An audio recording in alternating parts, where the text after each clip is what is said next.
Esta es la WLRP, Radio Raíces, La Voz del Pepino, 1460 AM en el cuadrante de su radio.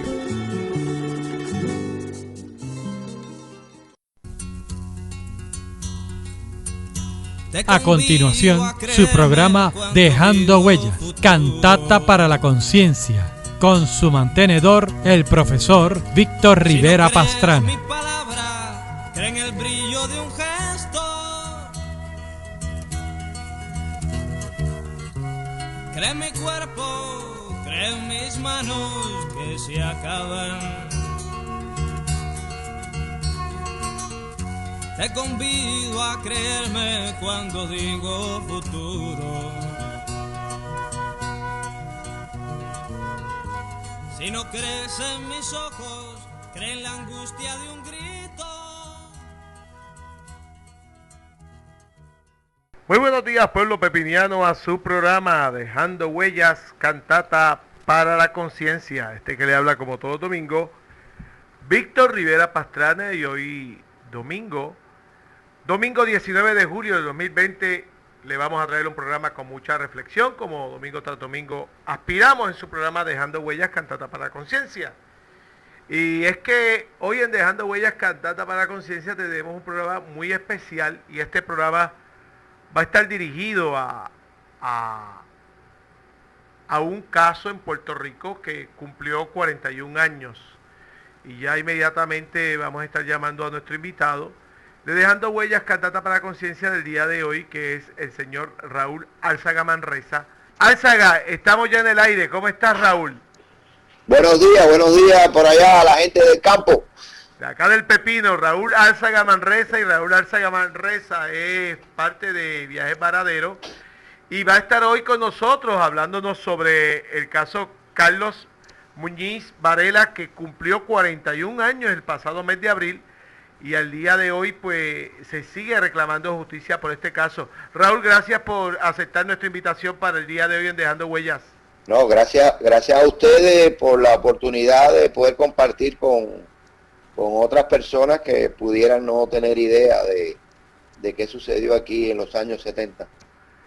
Carlos Muñiz Varela es un caso que en un 28 de abril de 1979, un Puerto Rico bien convulso. Sí, 78.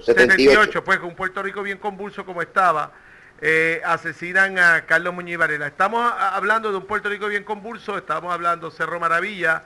Se estaban desarrollando en Puerto Rico un sinnúmero de actos de derecha y en todo Puerto Rico. Para que nos hable a nosotros sobre el caso Carlos Muñiz Varela, 41 años exigiendo justicia, y sobre todo, estamos en el 2020, Carlos. Las cosas de 2020 han cambiado mucho. Vi una entrevista que te hicieron en Miami, un periodista cubano, al igual que tú, que eres cubano, residente en Puerto Rico por varias décadas. Hemos visto como países como Francia, España hacen una película hace poco, la Red Avispa, una película que toca sobre todo este problema de la contrarrevolución cubana en Puerto Rico y en los Estados Unidos. 2020, 1978, para que comiences con ese hilo histórico y en ese contraste de épocas. Adelante, Raúl. Sí, no. En primer lugar, empezaría diciendo que hemos llegado aquí 42 años después del asesinato de Carlos, gracias al esfuerzo no solamente mío personal, sino de la familia y de cientos de hombres y mujeres puertorriqueñas y cubanas que a lo largo de todos estos años no solamente nos han apoyado, sino nos han ayudado a mantener la investigación viva y a mantener las exigencias de justicia que venimos solicitando. A Carlos Muñiz Varela, como tú bien decías, lo intentan asesinar un 28 de abril de 1978, muere el 30 de abril del 78 y lo enterramos el 1 de mayo, Día Internacional de los Trabajadores, fecha que estamos seguros que a Carlos le tuvo que haber agradado que esa fuera la fecha en que lo despedíamos a los otros niveles de vida, dado su compromiso histórico hasta ese momento también con los trabajadores y con la clase trabajadora puertorriqueña, producto de sus experiencias políticas pasadas. Carlos es un joven que llega aquí, como muchos, a los 7 años de edad.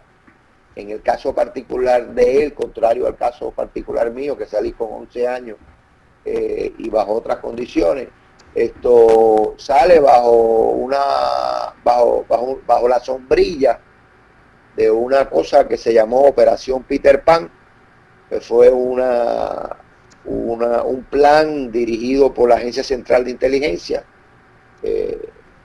Ellos no han querido aceptar todavía que eso es una operación de ellos, pero los libros que se han escrito y los artículos que se han escrito y los testimonios de la gente que en el terreno dirigió esa operación, pues apuntan a que fue un proyecto de inteligencia, de guerra psicológica, con el propósito de crear una atmósfera desestabilizadora en el proceso revolucionario cubano, ya que salieron de Cuba 14.000 niños, y obviamente eso tenía un gran impacto propagandístico de ver niños solos, bajándose de los aviones, huyendo del comunismo, algo parecido a lo que también se ensayó durante la Guerra Civil Española, con los niños también víctimas de aquella guerra, y en otras situaciones donde también se ha ensayado ese tipo de guerra psicológica, guerra de comunicaciones propagandísticas. Llega aquí, como te dije, tiene un tío o un primo que los ayuda a su llegada ya para el año 60, que casualmente es una persona bastante conocida en Puerto Rico en el campo deportivo, que es Luis Varela, que acaba de fallecer recientemente en Ponce, y que es fue un destacado periodista deportivo en el país. Y bueno, a través de la ayuda de Luis, pues ellos se pudieron ubicar aquí en Puerto Rico, llegando como muchos llegábamos, con una mano adelante y una mano atrás. Carlos, pues bueno, como todos los niños y hijos de cubanos, pues siempre en esa época, sobre todo los cubanos que vivían en Puerto Rico, aspiraban y acostumbraban a llevar a los hijos a colegios privados, no a escuelas públicas. Y bueno, y así Carlos pues recorrió una serie de escuelas, sobre todo católicas, en San Juan. Lo matriculan en la American Military Academy. Si vieron el programa de Normando los otros días, la ficha que usan es de Carlos con su uniforme de soldado, de cadete de la American Military, que está aquí ubicada en San Juan. Él aparentemente no le gustaba mucho ese ambiente y exigió en términos familiares que lo sacaran de ahí, y entonces va a estudiar a la Escuela Superior Margarita Janer, que está ubicada en Guaynabo. Eso, por supuesto, le permitió a él incorporarse muy, muy rápidamente a lo que es el medio ambiente puertorriqueño, dado que en la American Military o en algunos colegios privados en Puerto Rico, como los Maristas o como San Ignacio, pues había una gran concentración de hijos cubanos, ¿no? Y obviamente eso también contribuye a generar toda una dinámica y todas unas actitudes hacia la sociedad puertorriqueña inclusive. Eso pues le permitió, diríamos, a puertorriqueñizarse y también identificarse con la idiosincrasia y con las causas de lucha de los puertorriqueños. Entra a la Universidad de Puerto Rico allá para el año, en el curso escolar, el curso universitario 71-72. Son momentos de mucha efervescencia, de mucha lucha en las universidades. Ya había ocurrido el asesinato de Antonia Martínez el 4 de marzo del 70, ya había ocurrido las confrontaciones violentas con la policía el 11 de marzo del 71, y aunque no le tocó vivir esa época, pero sí estuvo muy cerca de toda esa efervescencia de lucha política, de lucha estudiantil. Se incorpora a la Juventud Independentista Universitaria cuando cursaba estudios en estudios generales. No se incorpora a la FUPI por razones que no conozco, puede ser el medio ambiente, la gente con que se relacionó. Se va a incorporar a la Juventud Independiente Universitaria, y ese va a ser una organización que le va a permitir a él desarrollarse políticamente, adquirir experiencia política. Llegó a ocupar importantes cargos dentro de la Juventud Independentista en ese periodo del 71 y 73, adquirió experiencia en conflictos huelgarios de los trabajadores, adquirió experiencia organizativa en los conflictos propios que se daban en las huelgas universitarias de aquella época. Y con el tiempo, paralelamente a ese desarrollo individual de él, hay otros cubanos jóvenes como él que residen no solamente en Puerto Rico, sino en Estados Unidos, que también van sensibilizándose a las realidades diarias de la guerra contra Vietnam o la guerra de Vietnam, la lucha por los derechos civiles. Hay un grupo de jóvenes cubanos que se desarrollan en las ciudades de Nueva York y Boston, que también van a atravesar por un proceso parecido al de Carlos, en términos de que se van a vincular a los movimientos independentistas, tanto de Nueva York como de Boston como de Chicago. Y entonces se va generando ese fenómeno de un grupo de jóvenes en diferentes sitios que van coincidiendo en pensamiento, en actitud, en compromiso. Y bueno, y Carlos forma parte de ese proceso. Ese proceso, por supuesto, va a tener unas implicaciones, porque muchos de estos jóvenes también estaban interesados en reencontrarse con su patria de origen, con su país de origen, que era Cuba. Cuba en aquel momento eran los peores momentos en el conflicto, en el diferendo de Estados Unidos y Cuba. O sea, estaban ahí a palo limpio en aquel momento, y por lo tanto Cuba había tomado toda una serie de medidas defensivas para poder sobrevivir y avanzar y triunfar. Una de esas medidas era que rompía todas las relaciones con los cubanos que nos habíamos ido de Cuba. Inclusive nos anulaban el pasaporte cubano, nos quitaban el pasaporte cubano, no nos dejaban entrar a Cuba, porque obviamente todos formamos parte de ese grupo diríamos, de enemigos de la revolución, y entonces bueno, había que combatirlo por todas las maneras posibles, y una era esa, ¿no?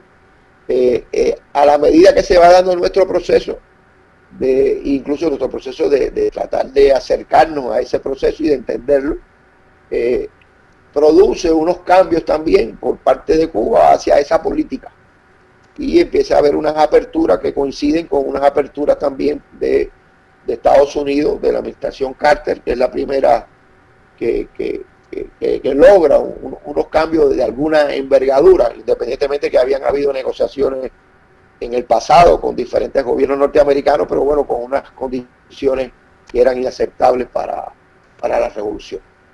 Y ahí, bueno, se va a producir, para tratar de ir resumiendo, porque si no nos echamos todo el día. Tenemos suficiente tiempo para hablar del caso, Raúl, tenemos tiempo, porque eso es lo que queremos hacer hoy en Dejando Huella. Vimos el programa de Normando, era un programa que hablaba sobre los eventos de los 70, y tocaron de manera el caso de Carlos Muñiz Varela, y tú participaste y pudiste dar tu punto, aunque el programa tenía otras personas opinando, que son personas que todos conocemos aquí, como es el señor Alejo Maldonado. Nosotros no controlamos eso. De esta primera parte que acabas de hablar, Operación Peter Pan, 14.000 niños salieron, de entre ellos salió Lisette, la cantante de Olga y Tony. Estamos hablando del 61.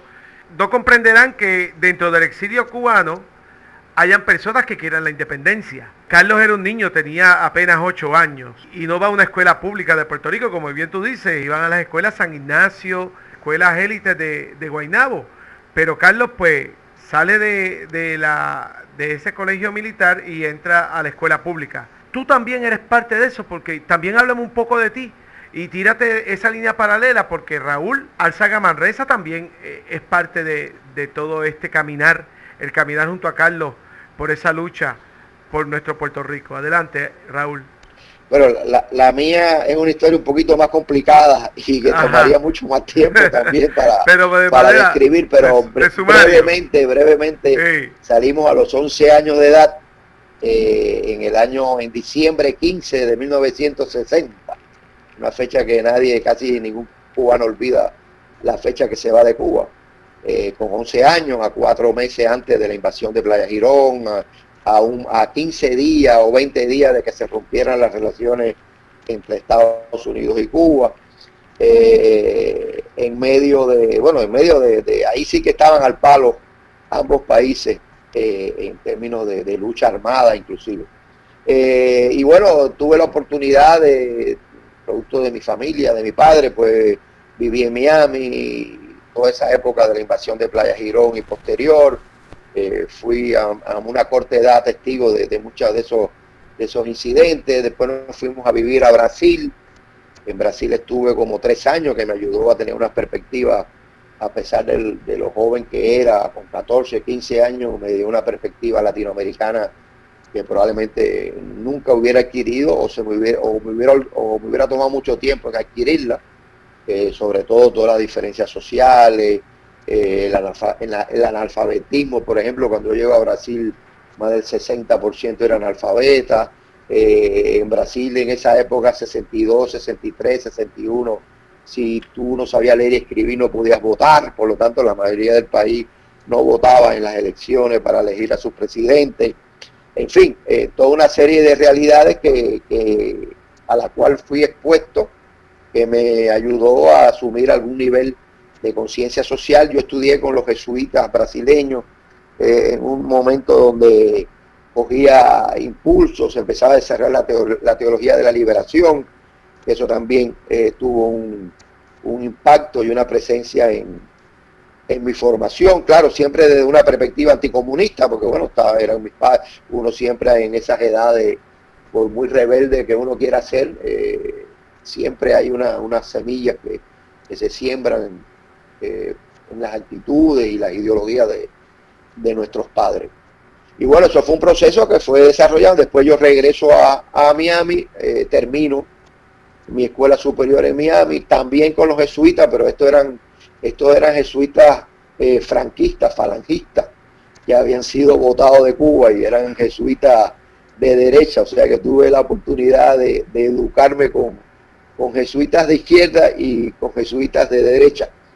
Y entonces, bueno, me fui a estudiar a la Universidad de la Florida en Gainesville, mi tercer año, allá para el año 69, y allí coincidimos en esa universidad un grupo muy reducido de 7 o 8 jóvenes cubanos, de unos 40 o 50 jóvenes que empezaban a estudiar ahí en la Universidad de la Florida en Gainesville, y coincidimos en clases en común, socializamos en sitios en común, y empezamos a intercambiar preocupaciones, ideas muy elementales sobre Cuba, sobre la revolución, inclusive posiciones muy tímidas, y las comparamos con las posiciones que después empezamos a desarrollar. Y empezamos a leer, a exponernos, nos salimos de la presión. Yo siempre he dicho, nos salimos de la presión del gueto ese cubano de Miami, que obviamente te obliga a unos patrones de conducta, o te obliga a unas formas de pensar, y que cuando tú te alejas de él, incluso geográficamente, te permite exponerte a otras experiencias y a otros seres humanos, a otras ideas. Y bueno, ahí se dio un proceso de toma de conciencia, de radicalización. Nosotros desde Gainesville siempre estuvimos muy pendientes también de la situación de Puerto Rico. Y simpatizamos muy temprano por la lucha por la independencia de Puerto Rico. ¿Y cómo? Sí. ¿Y cómo ahí conectas con Carlos Muñiz Varela? Aquí en Puerto Rico, de ahí, sí. De ahí ese grupo de Gainesville decide casi en su totalidad, claro, ya habíamos adquirido un cierto nivel de conciencia política, decide moverse a Puerto Rico e incorporarse a la lucha puertorriqueña, como un mecanismo primero de adquirir experiencia organizativa, de adquirir experiencia política, porque bueno, no es lo mismo asumir posiciones políticas desde la universidad que asumir posiciones políticas desde la calle. Son son experiencias diferentes. Y bueno, nosotros queríamos tener esa experiencia como parte de nuestro desarrollo, y además veíamos que Puerto Rico, en la medida que nosotros nos destacáramos dentro de esa lucha, pues más posibilidades tendríamos de que la parte cubana, la parte de la revolución cubana, entendiera, comprendiera, aceptara nuestras posiciones políticas, que como te decía al principio de la narración, pues había una desconexión total, ¿no?, entre Cuba y los que vivíamos fuera de Cuba. Y eso nos va a llevar a la creación en el año 74, o sea, ya han pasado ya 5 o 6 años de maduración, de desarrollo de esos individuos, de ese grupo, un proyecto de hacer una revista que nos sirviera de vehículo primero de expresión de nuestras ideas, y también que nos sirviera como un vehículo organizativo, en cierta forma ir creando las bases en aquel momento de una posible organización política que girara alrededor de una revista. Eso era más o menos en líneas generales la idea. Y en esa idea se empieza a cuajar a partir de agosto del 73, cuando hay una compañera que en ese momento para mí era desconocida, pero que era una compañera negra o mulata, intelectual cubana, una de las primeras intelectuales cubanas, diríamos, de la época del exilio cubano, graduada en Cuba y graduada de universidades norteamericanas, que se llamó Lourdes Casal Valdés, que producto de sus posiciones también, ella por su cuenta, allá en Nueva York, pues había manifestado su interés de viajar a Cuba, a pesar de que incluso ella tenía un pasado contrarrevolucionario activo en años anteriores. Y bueno, logró que Cuba se interesara por ella, la viera como un caso excepcional o un caso interesante, y la invitara a Cuba en agosto del 73. Que de hecho esa es una entrevista que va a reproducir la revista Avance en abril casualmente del 74, por Pedro Servigón, que era el director en ese momento, y que le va a costar a Avance que le pusiera una bomba en julio, entendemos nosotros, por haber publicado esa entrevista de lunes, que obviamente destruyó la revista Avance aquí en Puerto Rico, porque la revista no, aunque existió un año después de esa bomba, realmente no pudo levantar cabeza más nunca. Y entonces, bueno, al regreso de Lourdes, ella contacta a otros compañeros nuestros y empieza a cuajar esa idea de por qué no hacer una revista. Obviamente a mí se me comunica esa idea, porque bueno, más o menos el grupo, aunque no era una organización estructurada, pero sí había como unos lazos invisibles entre todos nosotros, que había venido cuajando durante esos últimos 6 años. Y entonces a mí se me encomienda, junto con otros compañeros que residían en Puerto Rico, ir formando un grupo de gente que apoyara ese proyecto de la revista. Aquí en ese grupo original, que después formamos parte del consejo de dirección de la revista en Puerto Rico, estuvo José Ramón Villalón, que todavía está vivo en Ponce, una persona bastante conocida en el ámbito académico ahí en Ponce. Francisco González Aruca, que fue profesor en Mayagüez de economía, y que lo votaron después de la huelga del 75, 76, creo que es por ahí más o menos, que tenía un contrato como profesor, y obviamente él se vinculó directamente con los estudiantes en esa huelga, y cuando llegó la renovación del contrato, pues por supuesto no se lo renovaron, y eventualmente se tuvo que ir de Puerto Rico, ¿no?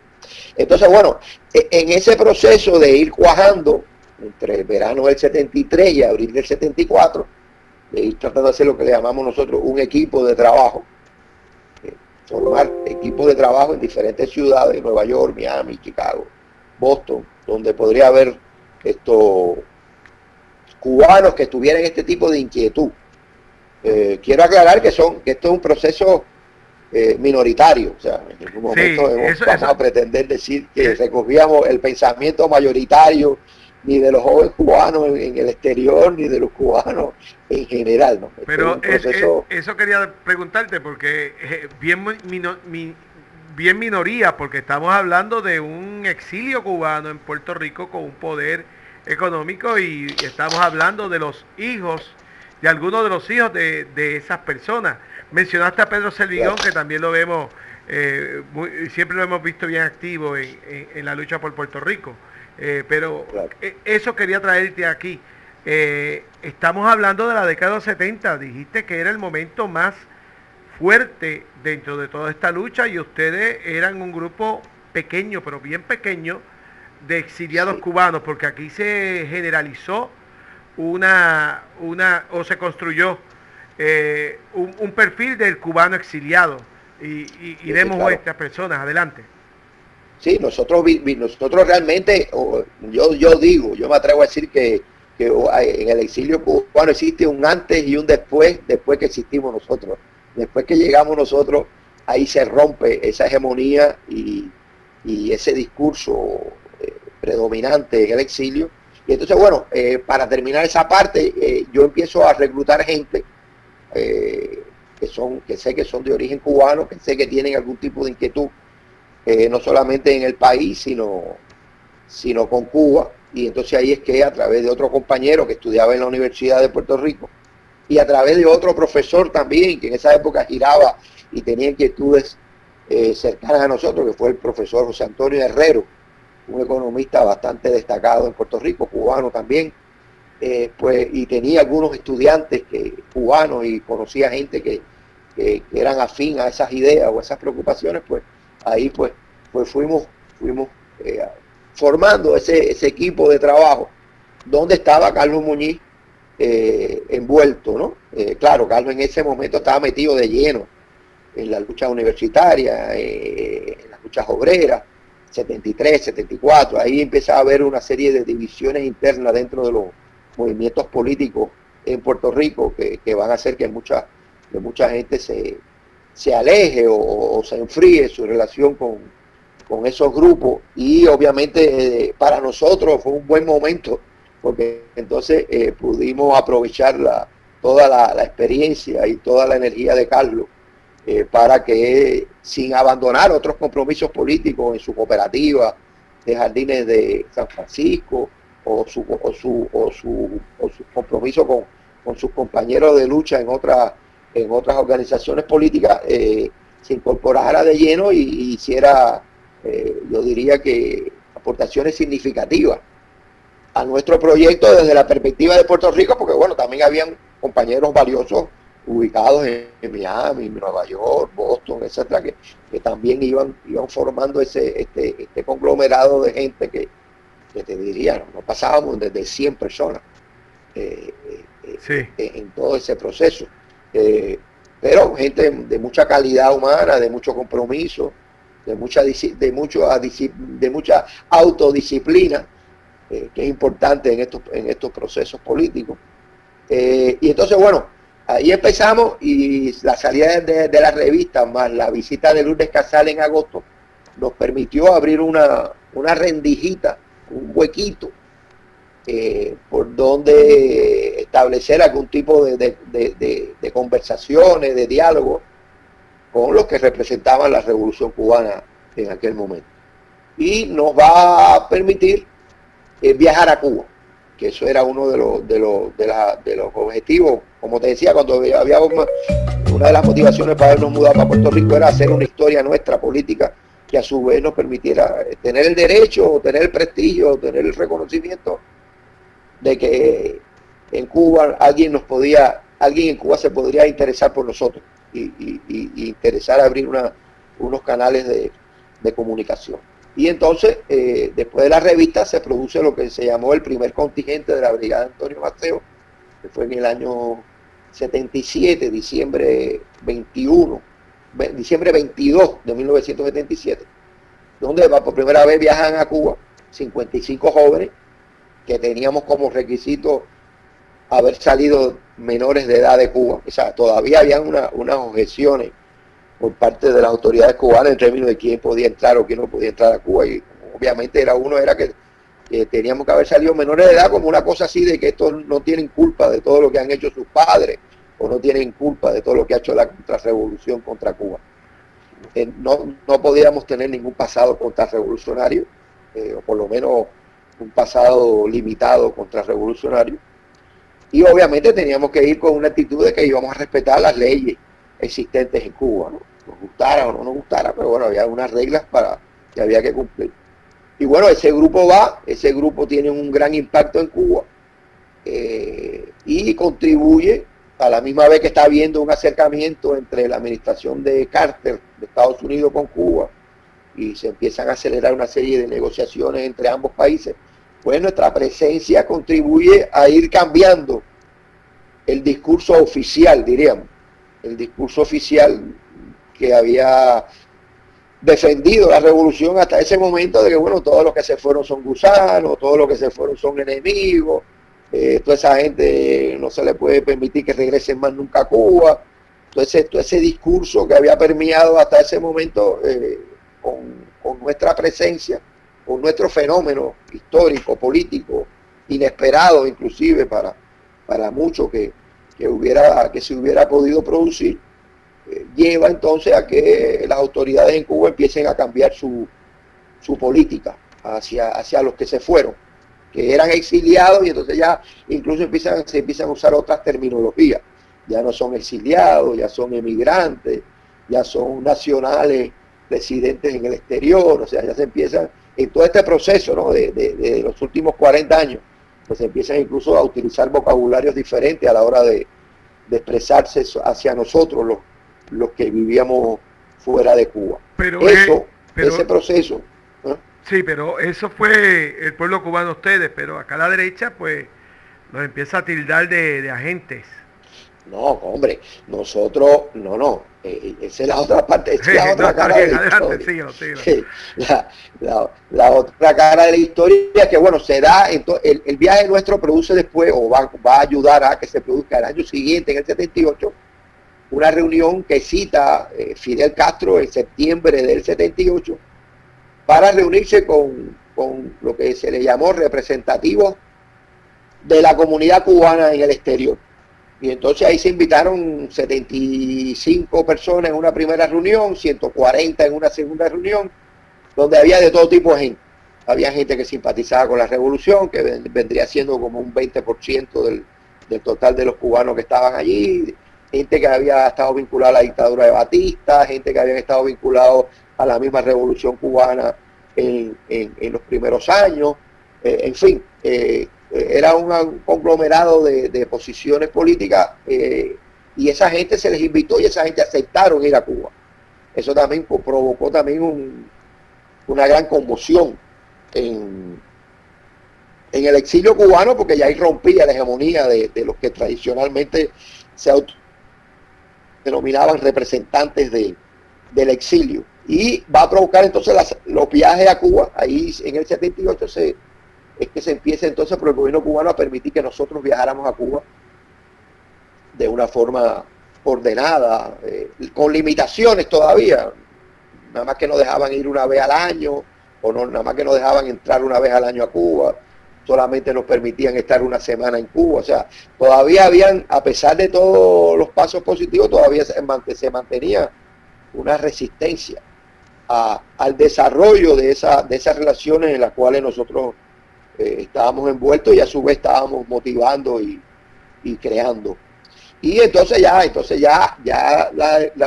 existían un par de organizaciones clandestinas importantes en el exilio cubano, una es Omega 7 que se origina en el área de New Jersey, y otra que se llamó el Forum, que tiene varias organizaciones afiliadas a ella y que operaban en Puerto Rico desde de toda la década del 70, y en otras ciudades y en otros países incluso.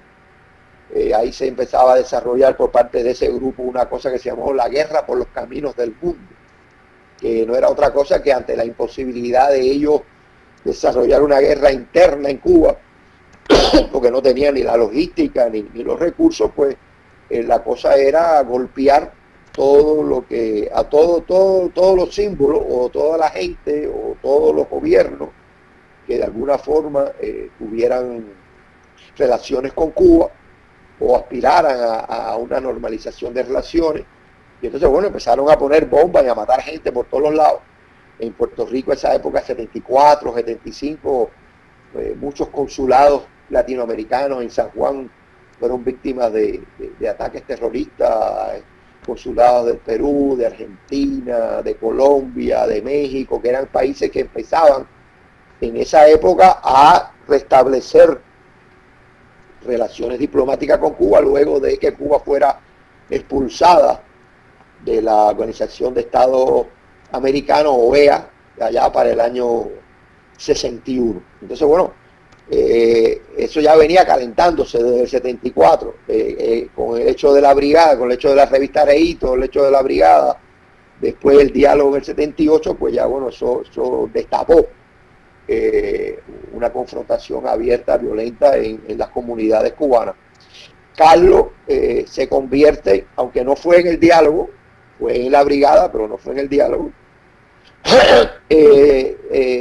se envuelve, o nos envolvemos, al proceso de asegurar que esa nueva política de viaje a Cuba se implementara, porque también, como tú bien decías, como yo digo ahora, pues la oposición también era fuerte, ¿no? Era violenta y no todo el mundo estaba dispuesto a montar una agencia de viaje que facilitara viajes a Cuba. Aquí los únicos que se habían atrevido a eso eran los compañeros de Viajes Girasol y de Viajes Antilla, que desde el año 73 empezaron a viajar a Cuba, llevando específicamente puertorriqueños, y que también le costó varios atentados terroristas ya para el año 78, fueron víctimas de varios atentados terroristas de bombas, etcétera, además de todo un movimiento de todas esas organizaciones cubanas clandestinas en Puerto Rico de empezar a poner bombas aquí, a todo tipo de cosas. Por ejemplo, aquí hubo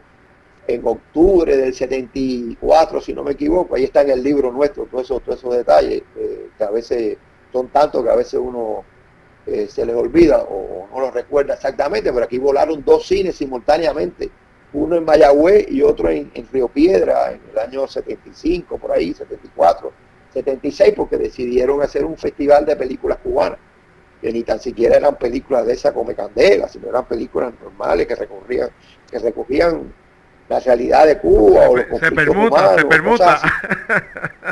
Se permuta, la película se permuta y cosas así. Sí, cosas así que no son... Eran críticas al gobierno, prácticamente las películas. Y entonces pues volaron 2 cines, uno en Mayagüez y uno en Río Piedra, eso para que tú veas, o en el colegio de abogados, cuando se ponían algo también fue víctima de varios atentados terroristas, el semanario Claridad fue tiroteado, en fin, una suma de actividades. Entonces, bueno, claro, cuando empiezan los viajes, estamos hablando del 78, Carlos y yo, y Ricardo Fraga y otros compañeros, nos envolvemos en ese proyecto de implementar esa nueva realidad que era que la gente pudiera viajar a Cuba. Pues obviamente se convirtió en un objetivo de estos grupos para, no solamente en Puerto Rico, en Estados Unidos también, de ellos intentar que eso no se desarrollara, que eso no avanzara. Y eso se hacía, obviamente, poniendo bombas y matando gente, ¿no? Para tratar de intimidar a esas personas. Eso les resultó a ellos un fracaso, a pesar de que mataron por lo menos a 3 personas, incluyendo a Carlos, y pusieron decenas de bombas en Miami, bueno, en Puerto Rico, por supuesto, a nosotros nos pusieron 3 bombas específicamente sobre esa actividad que estábamos realizando antes y después que mataran a Carlos. Y bueno, en Miami, en Boston, Nueva York, pusieron también una gran cantidad de bombas y llevaron a cabo una gran cantidad de atentados con el propósito de intimidar. Sin embargo, ellos fracasaron. Por eso te digo... Fracasaron porque en ese año del 79, que es el año que se implementa la política esa de los viajes y el rompimiento y del acercamiento, aunque fuese tímido, pero es un acercamiento que empieza a crear una base para llegar a lo que hemos llegado hoy en día, ¿no? Esto y viajaron 100.000 cubanos. Viajaron 100.000 cubanos en ese año, a pesar de las bombas, a pesar de los asesinatos, a pesar de toda la intimidación y todo el terror que quisieron desarrollar. Y obviamente, para nosotros, que aunque pagamos un precio alto en ese proceso, fue en cierta forma una victoria, porque bueno, que de una población de 800.000 personas, te viajen 100.000 personas, y si calcula que cada una de esas 100.000 personas probablemente tenía 3 o 4 o 5 familiares a su alrededor, estamos hablando de que prácticamente se impactó, en ese caso se impactó a la mayoría de la gente, de los cubanos, aunque no quiere decir eso, que esos cubanos que viajaron en su mayoría no simpatizaban con la Revolución Cubana, ni mucho menos. Iban a ver a su familia, que hacían 15 años, 20 años que no las veían, o 10 años que no se veían. Y entonces, bueno, eso generó una dinámica que le va a costar la vida a Carlos. Y bueno, contra Carlos, entonces, ahí conspiran mucha gente. No solamente conspiran estos grupos de clandestinos que operaban en Puerto Rico, que ya están casi todos debidamente identificados con nombre y apellido, sino también las organizaciones públicas exiliadas, los periodiquitos, como le llamo, el semanario Réplica y el semanario La Crónica, que existían para aquella época, pues rápido empezaron a bombardearnos, a amenazarnos, a intimidarnos, inclusive a insinuarnos la muerte, aún antes que mataran a Carlos, creando toda una atmósfera mediática en contra nuestra. Políticos puertorriqueños, fundamentalmente el licenciado Nicolás Noguera, que es la figura que más se destaca, que era portavoz de la mayoría por el Partido Nuevo Progresista en ese momento, llega inclusive a aprobar una resolución conjunta en enero 24 del 79, a 3 meses antes que mataran a Carlos, donde condenaban los viajes a Cuba, donde condenaban el diálogo que se venía dando y que a su vez también era apoyado por la propia administración de Jimmy Carter, que le interesaba también conseguir un acomodo en las relaciones de ambos países. Y entonces el estamento político del país, a través de su Congreso, a través de su Senado, pues aprueba una resolución que está ahí, la tenemos, donde condena todo lo que estábamos hablando nosotros, o todo lo que estábamos haciendo nosotros. Por lo tanto, ya hay una bendición política del Estado hacia todo lo que pudieran hacer en contra de nosotros. A eso se le suma que los grupos de exiliados tenían relaciones con algunos elementos dentro de la policía de Puerto Rico. No solamente desde el punto de vista de la corrupción policíaca, como se le llamó en los 80, sino también desde el punto de vista político. Se nutrían, se apoyaban mutuamente. Bueno, en el programa que vimos la semana pasada en Normando, una de las poquitas cosas que con alguna seriedad digo el ex coronel Alejo Maldonado al final de su intervención fue que sí, que efectivamente ellos simpatizaban con la derecha cubana en Puerto Rico, que ellos apoyaban a la derecha cubana en Puerto Rico. Nosotros sabemos lo que quiere decir eso, más allá de esas palabras. O sea, hay ejemplos concretos de cómo ellos apoyaban a esos grupos o cómo defendían esos grupos, contrario a la actitud de ellos contra todos los grupos independentistas o de izquierda, los cuales eran perseguidos diariamente. Y entonces, en esa etapa, antes de que maten a Carlos, empiezan a ofrecer dinero, $25,000 específicamente, tanto a Alejo Maldonado como a otro oficial de la policía que yo no lo mencioné en ese programa, que se llama Ramos Graterole, Luis Ramos Graterole, que era supervisor de homicidio para esa época, que también recibió ofertas de dinero, y que de hecho es el oficial cuyos subalternos son los que llegan a la escena del crimen el día que matan a Carlos. O sea, que se van juntando todos estos elementos en un momento dado. Y entonces tenían a la policía con ofrecimiento de dinero a unos policías que ya formaban parte de una ganga que estaba matando gente en Puerto Rico, que estaban matando joyeros judíos que venían de Nueva York, que estaban matando gente que estaba bajo su custodia y lo mataban a sangre fría, que mataban gente por contrato, como el caso de Ramos Graterole, a un cubano que mataron ahí en un estacionamiento en Isla Verde por dinero. O sea, estaban ofreciendo dinero para matar a Carlos a un grupo de policías que tenían posiciones clave dentro de la estructura de poder en el país. O sea, ya tenían un segundo aliado. Sí. Y un tercer aliado tenían a la División de Inteligencia de la Policía, que 4 días antes de que mataran a Carlos, inicia una investigación a fondo de seguimiento contra Carlos Muñiz, motivada o provocada esa investigación por Alejandro González Malavé, que había sido el agente encubierto que había llevado a los muchachos al Cerro Maravilla y que luego son asesinados. Y González Malavé, tenemos el documento, solicita a Pérez Casilla, que es el jefe de la inteligencia de la Policía de Puerto Rico, en ese momento que se inicie una investigación hacia Viajes Varadero, porque él vio unos cuadros sospechosos, medio subversivos en la oficina. Aparentemente él llegó a visitar la oficina nuestra, no eran ningunos cuadros subversivos, eran cuadros de paisaje y cuadros de características turísticas más que políticas. Wow. Y entonces él solicita eso tan temprano como el 2 de abril. Y obviamente la alta jerarquía de la inteligencia de la Policía de Puerto Rico acepta esa petición de González Malavé y es la que va a producir ¿cómo se llama?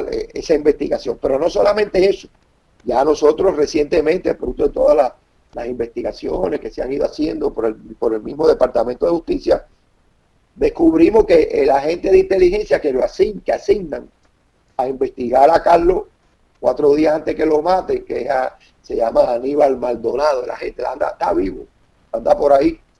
Pues este Aníbal Maldonado, cuando le asignan investigar a Carlos, a que ustedes no se imaginan a quién busca de recursos para que lo ayude a investigar a Carlos. Pues nada menos que a Julito Labatú, es el individuo que este agente de la Policía de Inteligencia busca para que lo ayude a hacer la investigación contra Carlos Muñiz, el mismo personaje que ofreció los 25,000 pesos a Alejo Maldonado y a Ramos Graterole, el mismo individuo que estuvo envuelto en toda esa conspiración junto con otros personajes previo al asesinato de Carlos. O sea que se iba configurando una tormenta perfecta y que nosotros lamentablemente por ingenuidad nuestra o por temeridad nuestra no tuvimos la capacidad de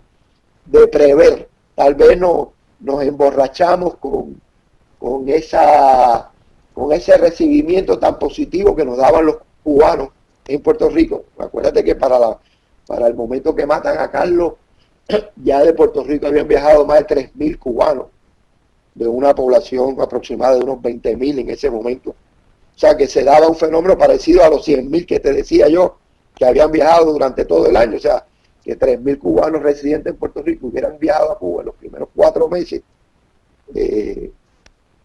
previos al asesinato de Carlos, pues obviamente implicaba un escándalo, una crisis interna dentro de la familia cubana y dentro de la ideología y dentro de las posiciones políticas que obviamente se querían proyectar y que la gente no estaba obedeciendo. O sea, la gente, como dicen por ahí, la gente estaba votando con los pies a favor de ese proceso, viajando al país, sin que eso necesariamente implicara que simpatizaban con la revolución cubana, ni mucho menos. Pero bueno, eran gente que viajaban, se sensibilizaban, algunos regresaban pensando igual o peor de lo que pensaban de la revolución cubana por lo que habían visto, otros no, otros experimentaban procesos de cambio de actitud, de menos prejuicio, de menos hostilidad,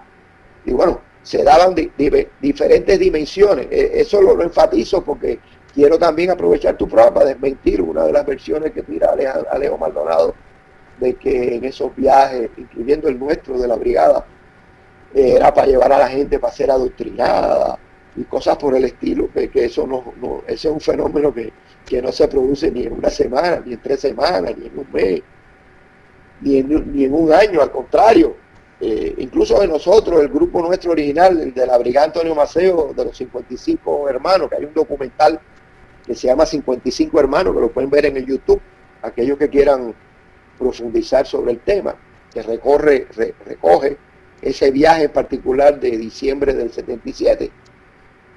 Cuando regresamos acá de esos 55, que mantuvieran algún tipo de compromiso político, podríamos decir que tal vez 40 de los 55 que viajaron ese viaje mantuvieron algún tipo de compromiso político. Hubo un grupo, una cantidad, 10 o 15, que sencillamente cuando regresaron se quitaron del proyecto y continuaron sus vidas normales sin ningún compromiso político. O sea que no es así como lo han querido pintar los enemigos nuestros en este proceso. Raúl, hemos escuchado pues prácticamente parte del contexto histórico, el que aquí hay una gran oportunidad para que tú lo lleves, porque recordemos, no todo el mundo está sumergido en este proceso histórico. Si hablamos de los 13 días de la crisis de Cuba, si hablamos del ataque en Playa Girón y todas estas cosas de cómo es que se ha movido todo este movimiento de la derecha. Y mucha gente pues es lo primero que la mediática hace. Y la mediática pues ha controlado mucho a Puerto Rico y como bien tú dices, se construyeron perfiles de quién era este grupo y quién era el otro grupo. Y de hecho el mismo programa de Normando, a pesar de que te dio una gran oportunidad, terminó hablando de que era una cuestión de un bando contra otro bando. Esa fue la conclusión que yo pude percibir del programa de Normando. Pero dentro de lo positivo se abrió el espacio para que tú hablaras del caso de Carlos Muñiz Varela, un caso que reclama justicia, un caso que ha llegado el presidente Barack Obama, un caso de que se están buscando que se desclasifiquen documentos para que se haga justicia de una vez por todas por esto de Carlos.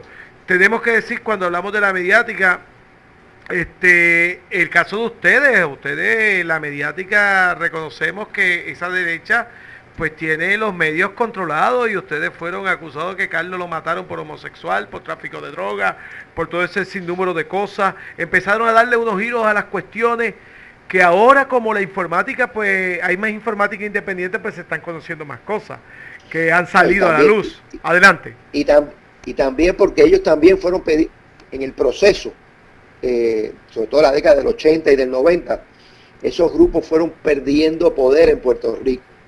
Porque, por ejemplo, la división de inteligencia la desmantelaron en el 87. La policía de Puerto Rico, específicamente la división de homicidio, vino el FBI a partir del 82 con el secuestro del hijo de Armando Consuegra, Mario Consuegra, el hijo, se llamaba así Mario Consuegra, del secuestro de Alejo Maldonado, siendo teniente coronel de la policía. Secuestran a este muchacho, hijo de un joyero famoso que a su vez le había dado un tumbe a él, a la ganga de Alejo, o sea que fue una especie de venganza. Y entonces, con la limpieza que hace el FBI entre el 82 y el 85, pues obviamente también debilita a ese sector. En el sector político también, Nicolás Noguera, que era yo siempre le he llamado el padrino de ellos, pues terminó expulsado del Senado de Puerto Rico por el propio PNP. Presidente de la Cámara. Se van dando toda una serie de situaciones que estos grupos de derecha cubana, de terroristas, pues también se van debilitando, van perdiendo poder. También hay toda una nueva generación como la tuya o como otra que empiezan a crecer en el país, que no arrastran los prejuicios que arrastran las generaciones pasadas.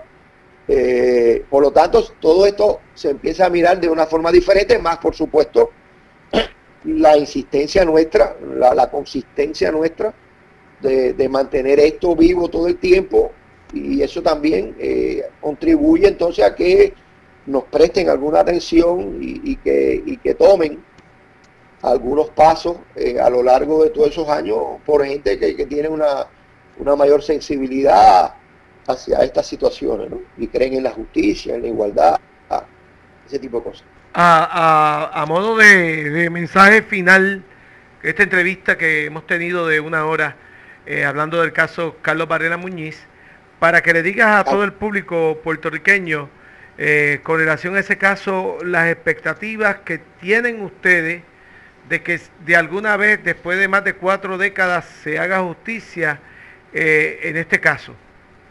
Bueno, esto es importante decir que este caso ya ha llegado a un punto de profundización, de esclarecimiento, que ya se saben los pasos que hay que dar para acabar de concluir si tenemos evidencia suficiente para acusar a una gente o si no tenemos suficiente evidencia para acusar a nadie, pero sin embargo sabemos qué es lo que pasó.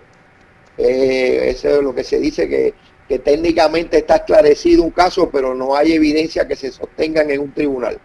Yo pienso que estamos en esa etapa, llegando a esa etapa, que no se ha querido llegar a partir de mayo del 19, cuando se entró el país en una crisis con la renuncia del gobernador y el nombramiento de una nueva secretaria de justicia que no hizo nada desde que tomó posesión en septiembre del 19 hasta que renunció los otros días.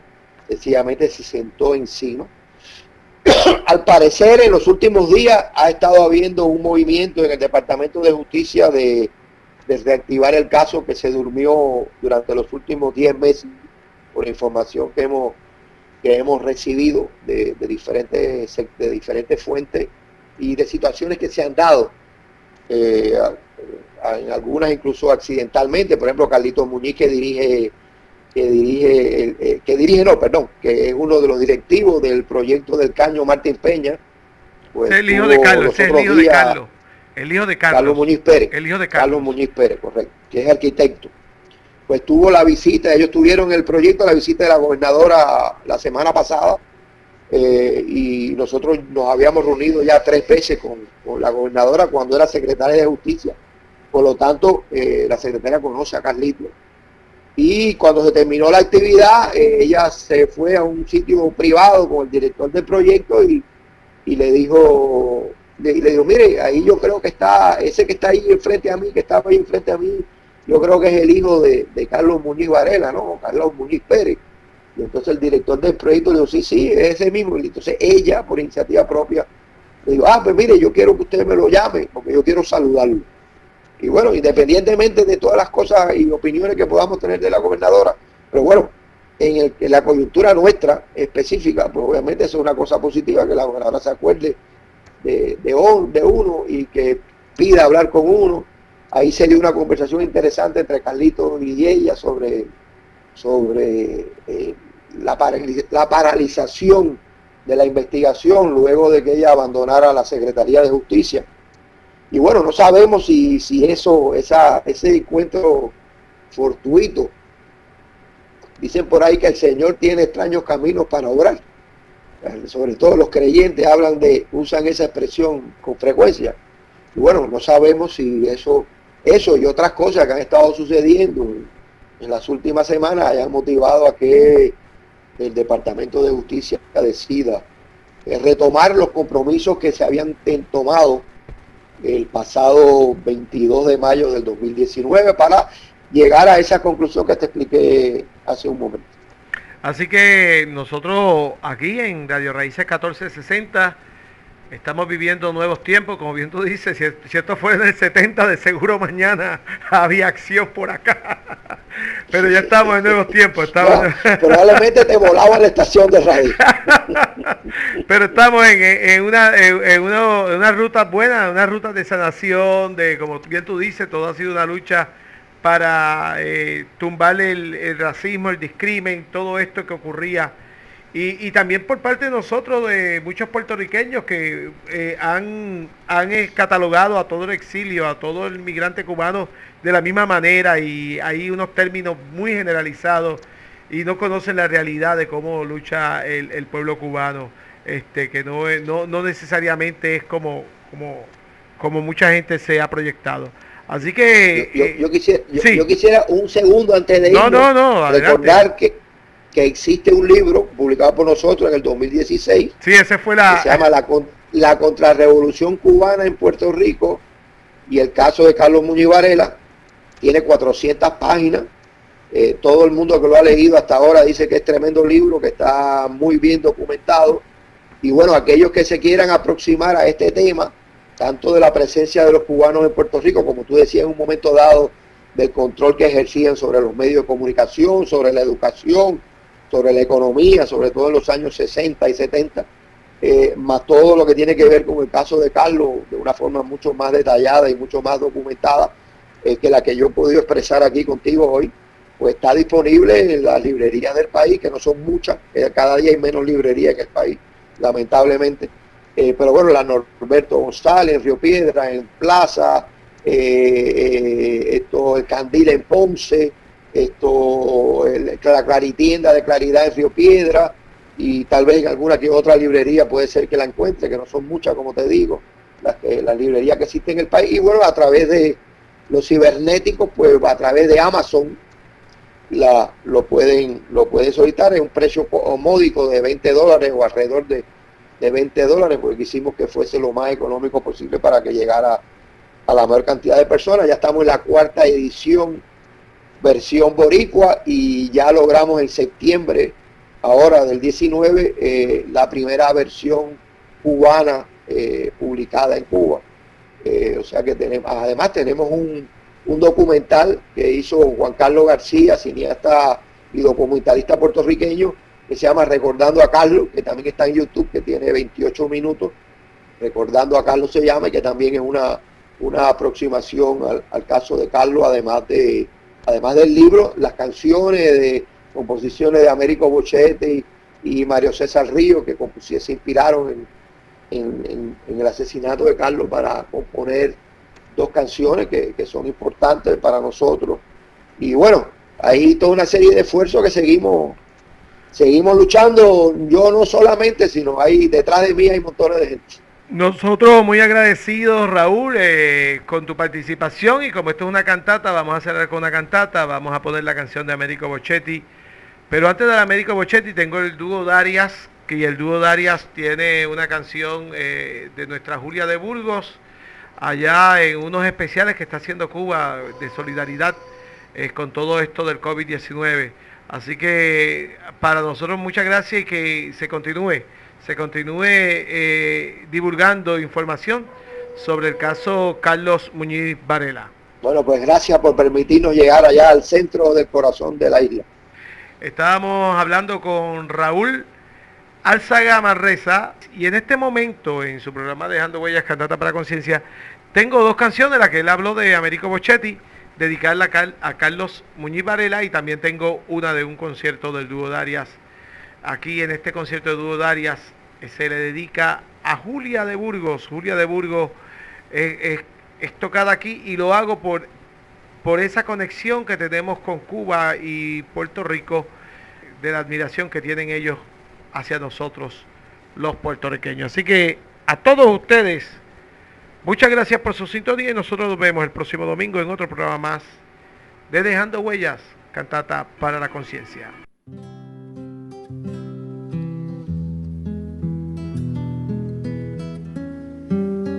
No me recuerdes, siénteme. Hay solo un trino entre tu amor y mi alma. Mis 2 ojos navegan el mismo azul sin fin donde tú danzas. Tu arcoíris de sueños en mí tiene siempre pradera abierta entre montañas. Una vez se perdieron mis sollozos y los hallé abrigados en tus lágrimas. No me recuerdes, siénteme. Un ruiseñor nos tiene en su garganta. Los ríos que me traje de mis riscos desembocan tan solo por tus playas. Hay confusión de vuelos en el aire, el viento que nos lleva en sus sandalias. No me recuerdes, siénteme. Mientras menos me pienses, más me amas. Nada turba mi ser, pero estoy triste. Algo lento de sombra me golpea, aunque casi detrás de esta agonía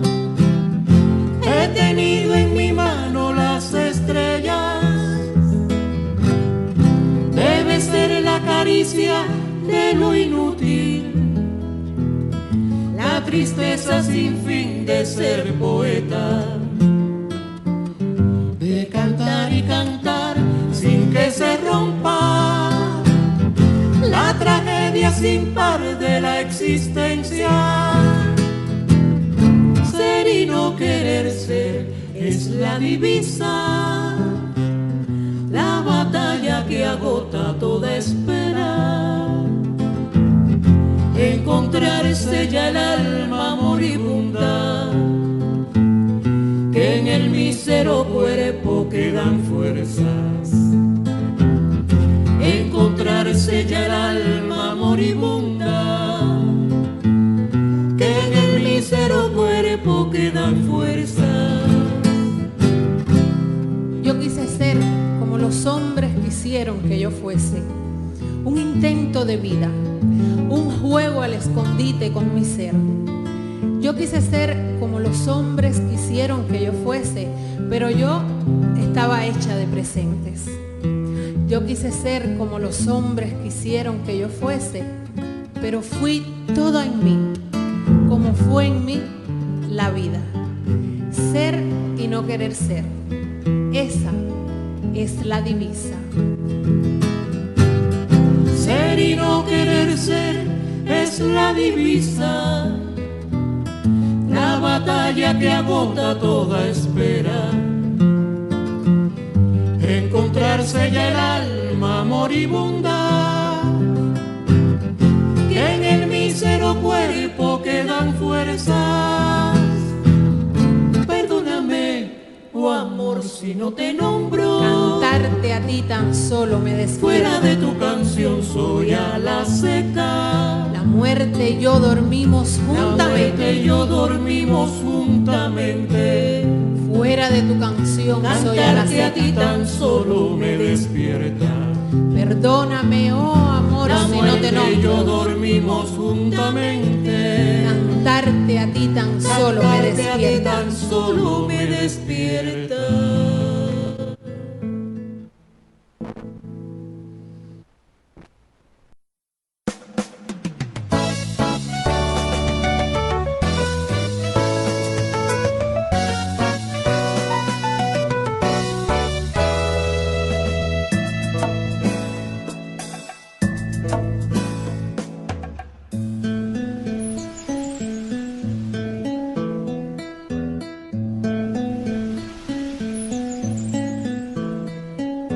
Llegará la mañana encendida, con tu nombre prendido en el sol.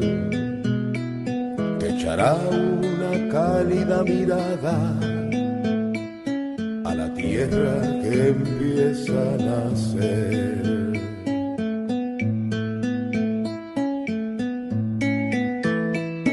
Llegará la mañana luchada, comprendiendo tu diáfano amor. En él debe caer del rocío que humedece a la tierra su piel, y se oirá en el aire, cual si fuese tu risa, mi amor, las voces de tus hijos amados, con tu ser prendido en su ser. Cuando llegue la nueva mañana, que sepamos reír con reír. Compañero, estará tu presencia en el aire, serena y gentil.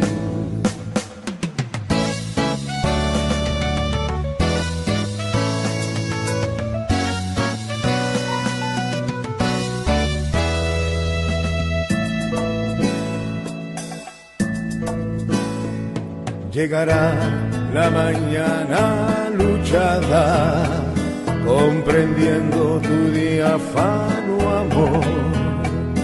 En él debe caer del rocío que humedece a la tierra su piel, y se oirá en el aire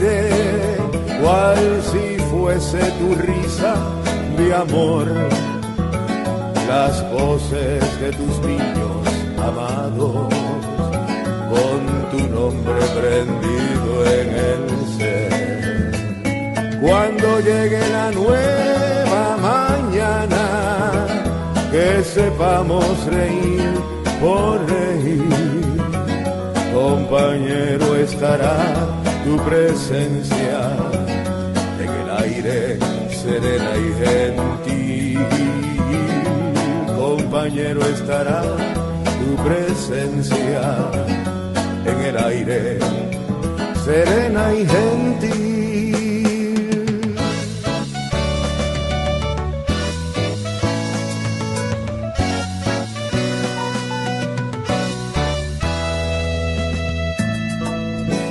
Cuando llegue la nueva mañana, que sepamos reír por reír. Compañero, estará tu presencia en el aire, serena y gentil. Hasta siempre.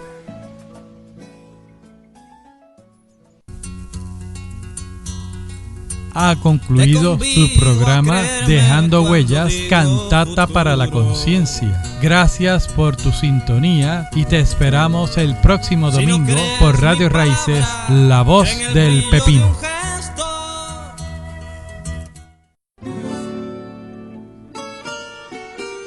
Esta es la WLRP, Radio Raíces, La Voz del Pepino, 1460 AM en el cuadrante de su radio.